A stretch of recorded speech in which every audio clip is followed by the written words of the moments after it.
Hey, it says we are live. And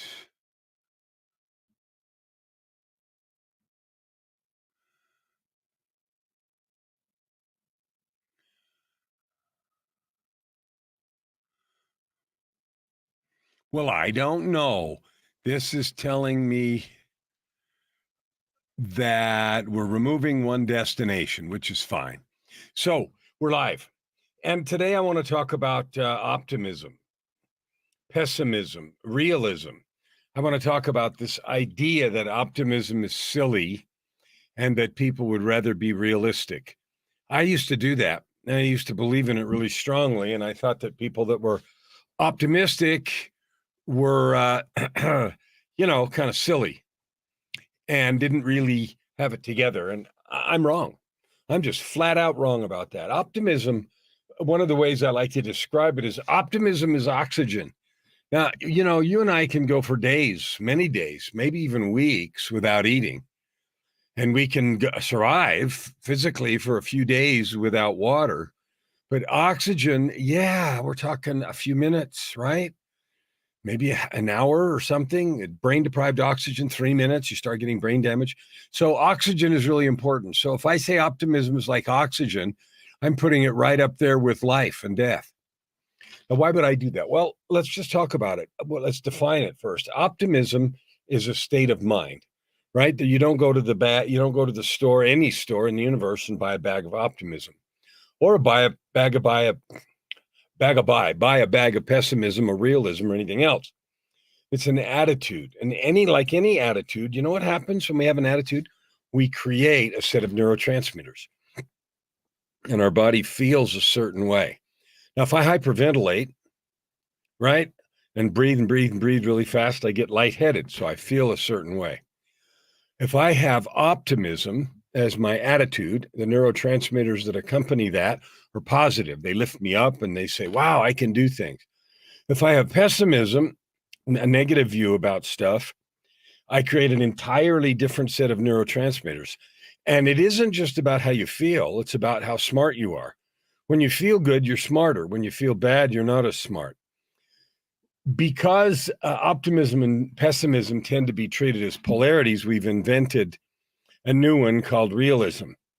Well, there's nothing wrong with the word realistic, but my experience, at least, is that most folks use the word realistic as an alternative to pessimistic, and they shroud it in realism because they don't want to be labeled pessimistic. Pessimistic is a harder, harsher word for realism.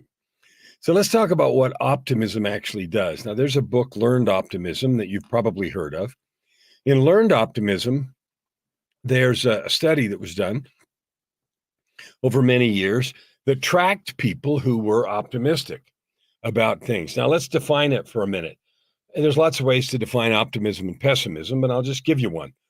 Optimism is to choose to take a view in some situation that there's a probable solution. There's got to be a way. And that's one of my favorite sayings. It came out of Star Trek 6. I've loved it before, but there's got to be a way was a Captain Kirk phrase when he was, sentenced to life imprisonment till death on some penal colony on an asteroid where they mined inside the asteroid.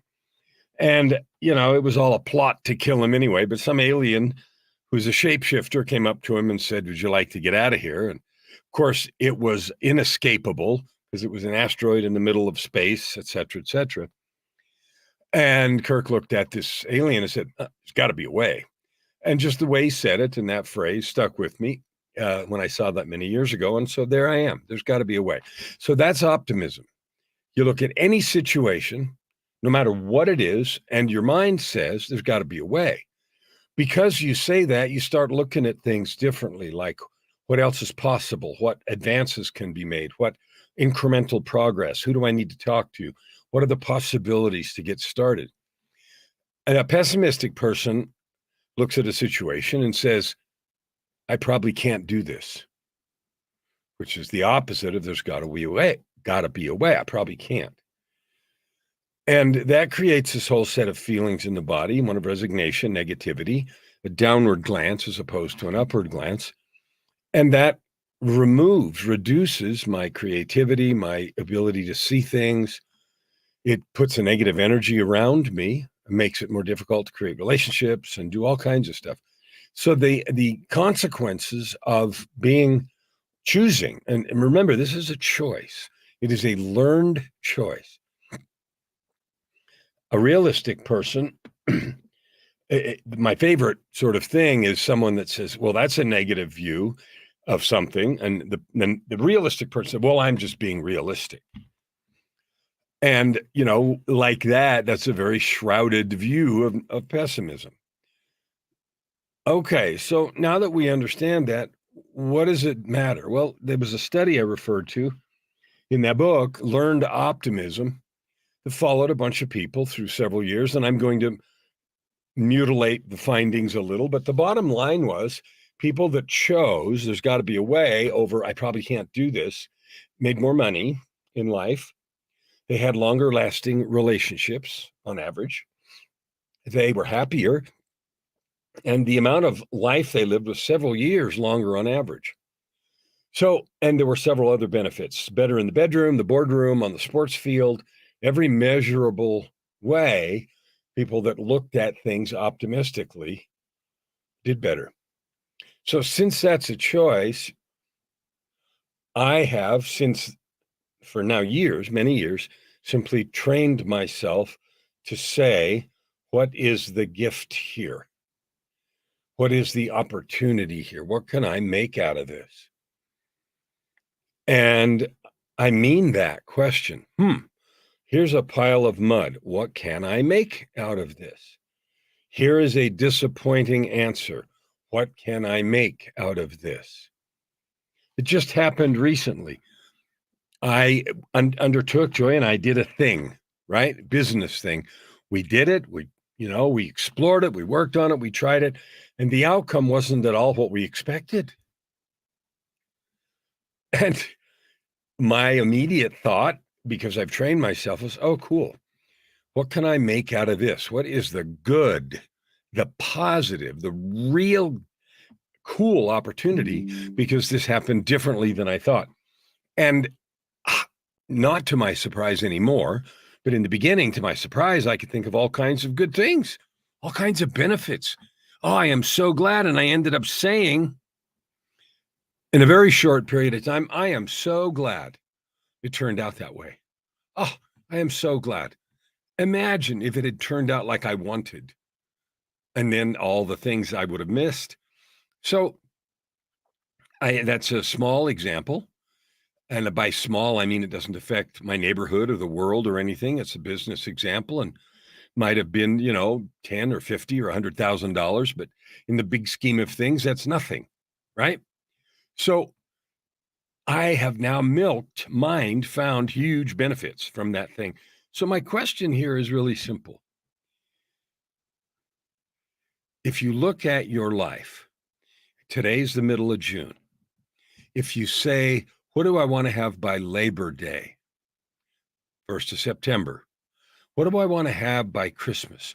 Or who do I want to be? Or what do I want to create in my life by then? You have two ways of going about that. One way is to say, well, I'd really like to have ABC, but I probably can't, and it probably won't work. And I sure would like to have it, but I've liked that or wanted that a bunch of times. And, I just probably can't do it. Crap will get in the way. That's one point of view. And another point of view is, I have all these days, 30 days, 100 days, 211 days till New Year's or however many it is. I just can't wait to get busy. I know I can do this. And the energy around those two different things is way different, and it's obvious and it's clear. And my point is just this, since it's a choice, why wouldn't I choose the positive one? Okay, so I'd choose a positive one. So are you. So would you. Anybody would. Why would I choose negative over positive? Well, there are two reasons, and this is the crux of what I want to just visit about today. The first reason you'd choose the negative one is so you won't be disappointed. I've tried this before. I've said all this before. I know I've just tried, blah, blah, blah. So I don't want to be disappointed. So what we're saying is, because I want to avoid the disappointment or the frustration, and remember that disappointment, frustration is also a choice. So I want to avoid inventing negativity and frustration when the thing that I imagine doesn't happen so badly that I'll just go ahead and be negative now. And that way make sure pretty much that it doesn't happen. Well, when I say it in that language to myself, I laugh at me and I say, why in the world would I set it up to fail? And the answer is really simple, because I lived in the decades of self-sabotage. I would create things, build them big, and then wreck them because I was afraid of them or didn't think I deserved them, and some other reason that sounds a bit like that. So I did that a lot. And the question is, why would I do that? And the answer is I was so comfortable with disappointment that I felt like I belonged there and I needed to stay there. So one reason you'd choose that is because you're used to disappointment and you don't want to be disappointed, so you create it up front. The other reason is you don't really understand how powerful you really are. Now, I'm going to let that sink in for a minute. We've all heard the quote attributed to different people, but the way I remember it is, we're not afraid of our darkness. It is our light that frightens us, our infinite power. It is not our weakness, but our strength that frightens us. And you have to say, well, why? Oh, I don't know the answer for you, but I know the answer for me is when you jump up and you create, then you're visible, you're seen, and that can be frightening. So a second reason you don't really lean into what you can create, or I didn't, is I was afraid of creating it. I was afraid of that victory, either that it wouldn't last or that I would achieve ridicule along with it, or some other, I'd be in a place that I didn't deserve, the upper limit kind of thing, up in the rarefied air above my thermostat. All of those are possibilities. So, and there's other ways to describe those limitations and reasons we would choose to not go all in. But the point I want to make is, since all of this conversation takes place in our heads, consciously and subconsciously, that means we control this. Now, we don't have immediate access and control to all of our subconscious stuff, which comes from repeated experience in the past, but we do have access and control. The neuroplasticity, the brain can be rewired. Trauma can be processed through multiple means, and even new ones or newer ones are being used to process deep trauma, PTSD, and other really significant things. So as summer, the first day of summer is just a few days away. What would happen for me if I picked a new thing, a new goal, something I'm going to create? And I have. So the reason I'm doing this is because I'm doing this. I'm creating and have created already some really fun and powerful activities that are fun, that are joyful, that are powerful, that are big, that are scary. And I am going to treat life to a full 10-course meal. You see, life doesn't treat me like anything. Life is a set of experiences. I read a thing, somebody put a post up yesterday who just had their 75th birthday. And he was talking about the notion we have of time. See, we have this idea that time passes in this linear fashion because we have experiences one after the other. But life itself is only now, right? And we created this construct of time, things that haven't happened yet and things that have happened before. And we invented time, maybe as a record-keeping device or whatever. But the only thing that matters is right now. And so right here, right now, what if you decided, because you have sovereignty, what have you decided right here, right now, that this summer will be the best of your life, that this fall will be the most awesome creation, that you're going to live every day in the rarefied air of creativity, joy, action, fun. What if you did that? Like, why can't you?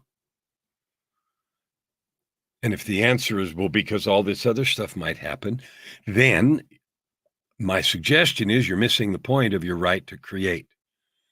It doesn't matter what happens. I finally learned to embrace completely something that Krishnamurti said when someone said, how do you remain so calm in the face of everything? And he said, I just don't mind what happens. And I heard that many years ago, and at the time thought it was kind of silly or whatever, but I love that and I live right into it. I don't mind what happens to me or anyone around me. And I take whatever action makes sense in the face of what happens, but I don't mind. I don't get upset about it. So your invitation with this, choose to be optimistic, choose to believe there's a way, and take action in and from that belief.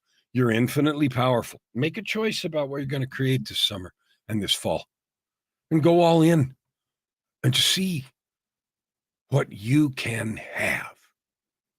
I'd love to know. So I'd invite you to share with me what your commitments are, what your goals are.